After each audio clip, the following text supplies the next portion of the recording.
Hey, so today, obviously you've already read the title, I'm going to rank all the Harry Potter movies, and something else that should probably be said is that, yes, Harry Potter is important to me, blah blah blah, I grew up with it. It's safe to say, you know, everybody loves Harry Potter, right? Look, probably not everybody, there's probably heaps of people that don't. But, well, I'm one of the people that do, okay? So, here we go.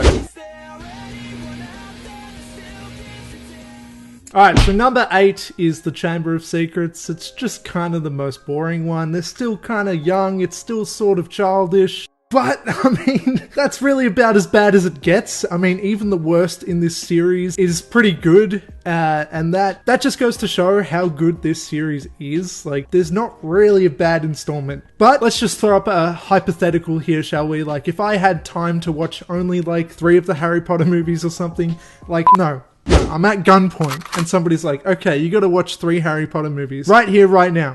But make sure they're the ones that you like. I want you to enjoy yourself.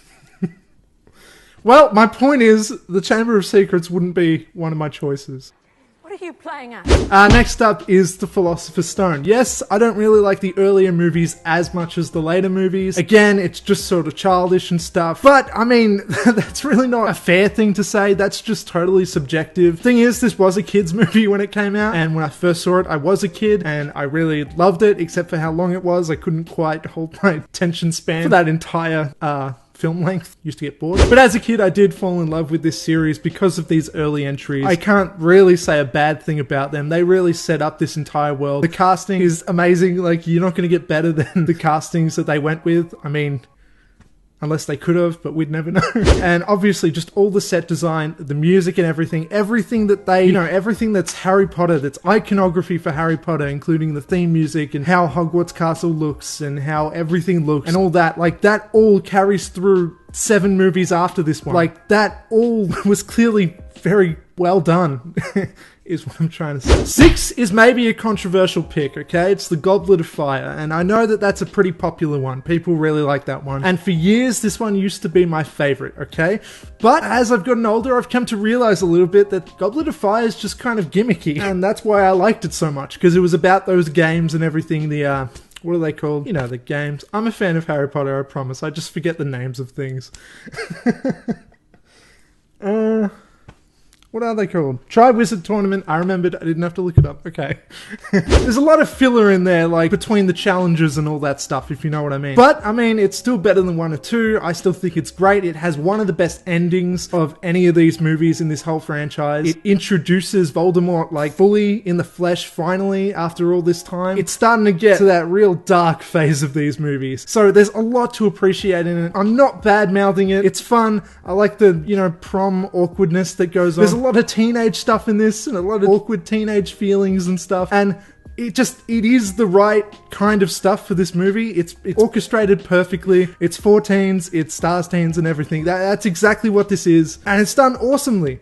Just not my favorite. 5 is the HalfBlood Prince. This is a fantastic movie as well. This also has probably one of the best endings in one of these movies. I already said that, but it's the case for this one as well. That's just how good this franchise is, alright? But this one, I feel like, though it is more mature and more kind of dark and stuff, which is the kind of stuff I prefer in these movies, I just feel like this one's slightly less memorable than some of the others. Some very important steps happen in this movie, and it sets up, David Yates sets up the final, you know, the finale perfectly in this movie. Filmmaking in this movie is strategic. It's really to set up the last 2. And I also do think, though, that the cinematography is probably at its best in this movie. I think this is the best looking Harry Potter movie, possibly. That being said, they're all pretty similar, I guess, so it's kind of hard to differentiate, but this one's got some impressive visuals. So I appreciate it from a filmmaking aspect as well. Number 4. This is another controversial pick, I suppose, but it's the Deathly Hallows Part 1. Everyone says that this one's just kind of boring. There's a whole lot of just meandering about, just waiting for the big finale to happen. A lot of people say that, you know, they didn't have to be split into 2 because Deathly Hallows Part 1 doesn't justify enough for its own movie. There's not enough story told. There's not enough happening.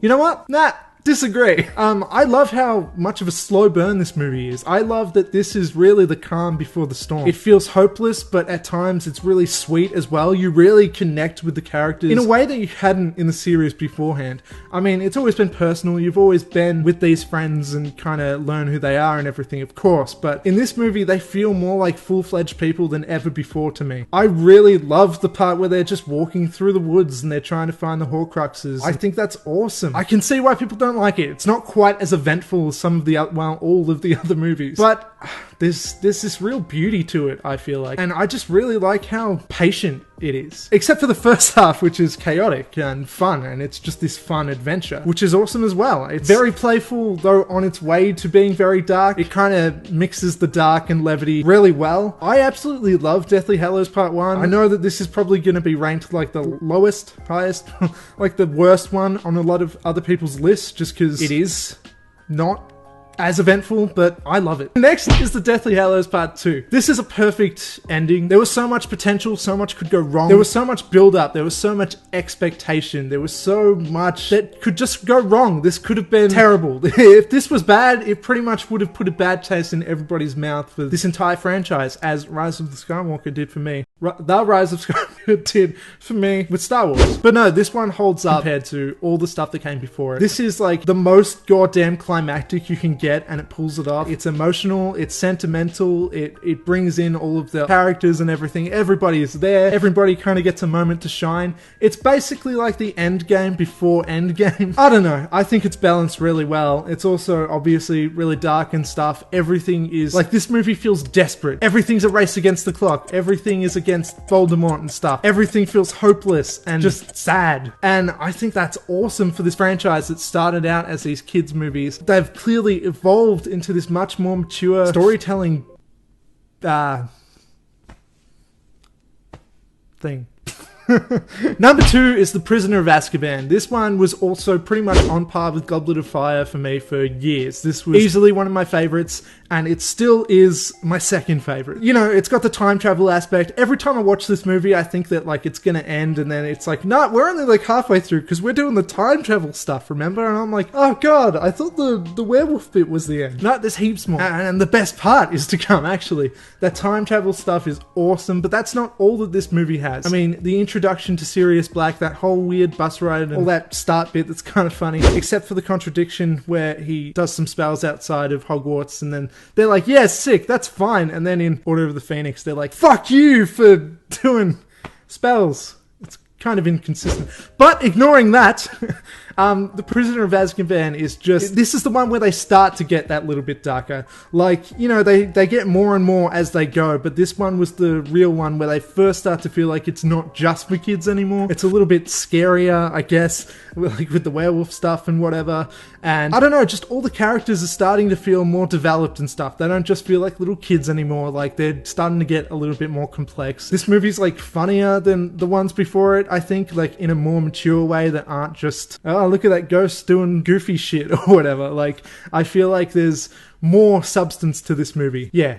It's good. And number 1, my favorite Harry Potter movie is probably another controversial pick. Order of the Phoenix. I think that's a weird choice. I think I might be the only person whose favorite Harry Potter movie is Order of the Phoenix, but this one, I feel like this is the most mature movie in the entire franchise. This one takes a look at the political state of the wizarding world. I really like that about it as well.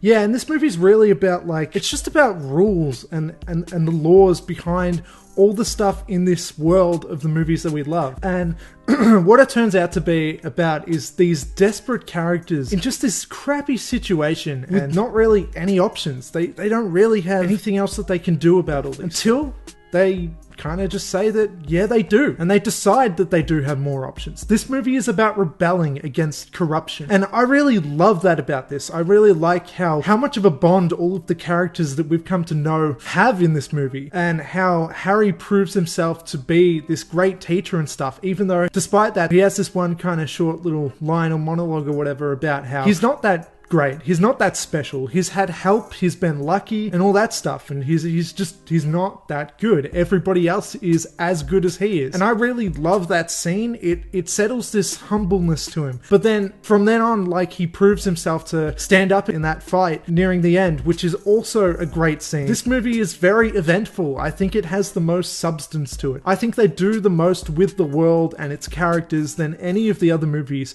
before or after it. I think that Order of the Phoenix is a perfect example of a Harry Potter movie too, because it's also got fun, adventurous stuff. It's also a little bit childish in its humor and stuff. Like, there's goofy stuff that happens as well. But all in all, this is really a movie about, well, rebelling. And it's really about learning and teaching and being better than those who are even above you. I feel like this movie has a strong take on equality and a strong take on the people above you aren't always right.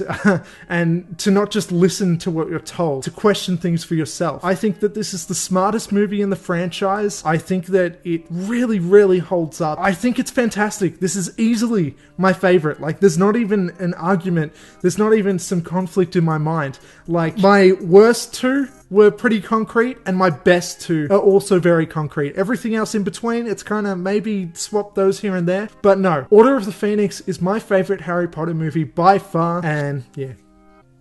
Cool. That's it.